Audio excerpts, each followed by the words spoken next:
हाय, hello, नमस्कार. मी अर्चना स्वागत करते तुमचं माझ्या अन्नपूर्णा चॅनलमध्ये.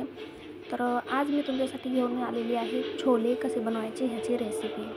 तर रोजच आपल्याला प्रश्न असतो की आज भाजीला काय बनवायचे. तर एक वेळेस ह्या पद्धतीने छोले नक्की ट्राय करून बघा, तुम्हाला खूप आवडतील. एकदम साधी सोपी रेसिपी आहे. जास्त काही आपण मसाले वगैरे काहीही वापरलेलं नाही आहे. तर बघू शकता इथे मी 1 वाटी छोले घेतलेले आहेत. त्याला स्वच्छ असे धुवून घ्यायचे आणि कोमट पाणी घालून 3 ते 4 तास भिजवत ठेवायचे. जास्त वेळ नसेल तर तुम्ही अर्धा 1 तासही गरम पाणी घालून ठेवू शकता किंवा रात्रभरही ठेवू शकता. तर इथे मी 1 ग्लास कोमट पाणी घातलेले आहे. आता त्यावर झाकण ठेवायचे आणि 3 ते 4 तास त्याला छान असे भिजवून घ्यायचे. तर बघू शकता छोले छान असे फुलून तयार आहेत. छान फुगलेले आहेत छोले. चला तर आता तयारीला लावूयात. बघू शकता तुम्ही. तर इथे मी ह्याचे पाणी सर्व काढून घेतलेले आहे. म्हणजे छोले एका कुकरच्या डब्यामध्ये घेतलेले आहेत. त्यामध्ये 2 ते 3 बटाटे घातलेले आहेत. अर्ध्या ते कट करून, म्हणजे जेणेकरून आपलं जे छोले आहेत त्याला थोडासा घट्टपणा येईल. त्यामध्ये थोडेसे चवीनुसार मीठ घालायचे आणि त्याला मिक्स करून 3 ते 4 शिट्ट्या कुकरच्या काढून घ्यायच्या आहेत. तर तुम्हाला हवं तर तुम्ही बटाटे स्किप करू शकता किंवा दुसरा कशाचा कूट घालू शकता किंवा सुके करायचे असतील तर तुम्ही टोमॅटो, कांदा ह्याची ग्रेव्ही वगैरे दुसरं काहीही करू शकता. तर छोले शिजत आहेत तोपर्यंत कणिक मळून घ्यायची आहे. तर इथे मी 2 माणसांसाठी करत आहे. तर इथे 2 प्लेट मी कणिक घेतलेली आहे 5 ते 6 पोळ्यांची. त्यामध्ये चवीनुसार मीठ घातले आणि छान अशी मऊसूत कणिक मळून घेतलेली आहे.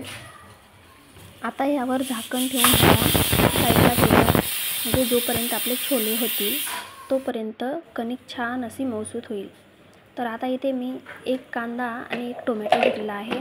त्याला चॉपरमध्ये छान असं चॉप करून घ्यायचं. तुम्हाला हवं तर तुम्ही कट करूनही घेऊ शकता, बट कट करून तितके बारीक होत नाही आहे.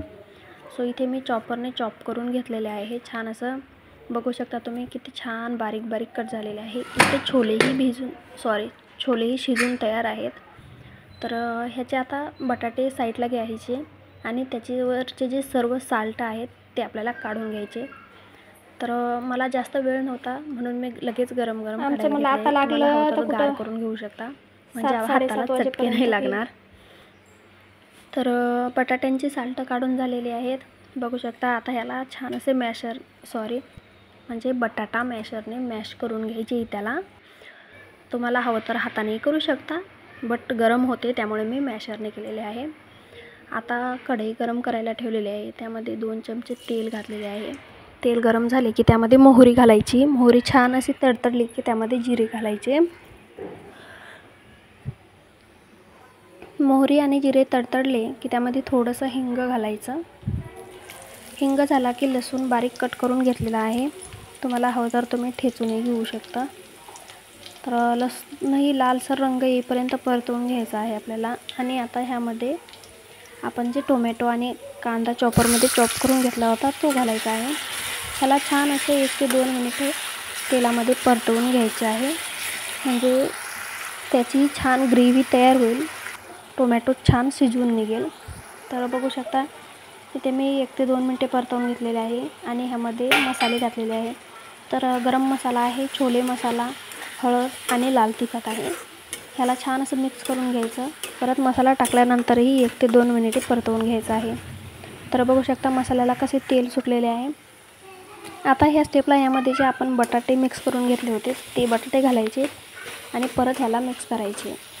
तर किती सुंदर असा रंग आलेला आहे बघू शकता तुम्ही. आता ह्यामध्ये आपल्याला छोले घालायचे. तर तुम्हाला हवं तर तुम्ही पाणी कमी घालू शकता, बट मला जास्त सुक्कं आवडत नाही त्यामुळे मी पाणी टाकलेले आहे.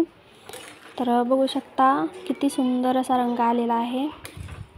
ह्याला छान असं मिक्स करून घ्यायचं आणि ह्याला एक उकळी काढून घ्यायची आहे. तर अगोदर त्यामध्ये चवीनुसार मीठ घालायचे आहे.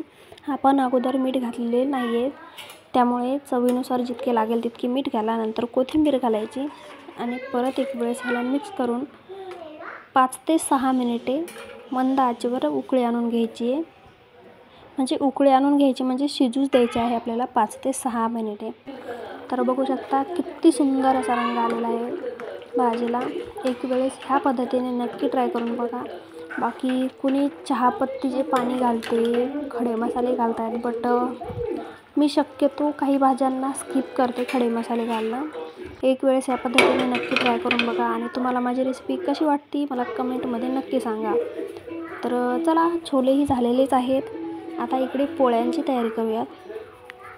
तर इथे मी कणिक घेतलेली आहे.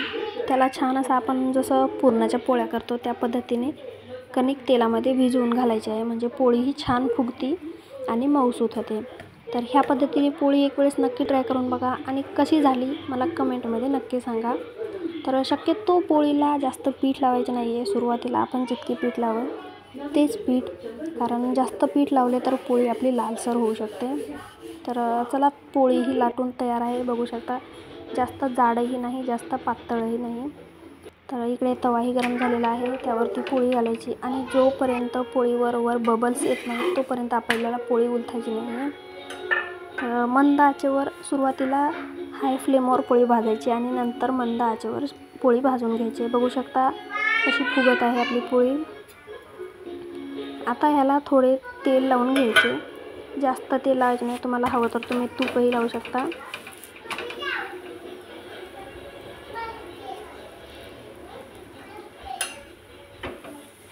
तर बघू शकता इथे मी माझ्या हाताला लागलेला आहे, त्यामुळे मी उलथण्याने भाजत आहे. तुम्ही हाताने भाजू शकता, म्हणजे बायकांना तर सवयच असते हाताने भाजायची. रोज रोज नाही आपण उलथणे घेऊ शकत. तर पोळी ही तयार आहे. चला तर ताट वाढायला घेऊयात. इथे मी प्लेट घेतलेली आहे, त्यामध्ये मस्त अशी छोलेची भाजी बघू शकता कशी तर्री आलेली आहे. एक वेळेस नक्की ट्राय करून बघा. कशी झाली मला कमेंटमध्ये नक्की सांगा. लाईक, शेअर, सबस्क्राईब करायला विसरू नका आणि बेल आयकॉन प्रेस करा. तर या जेवायला.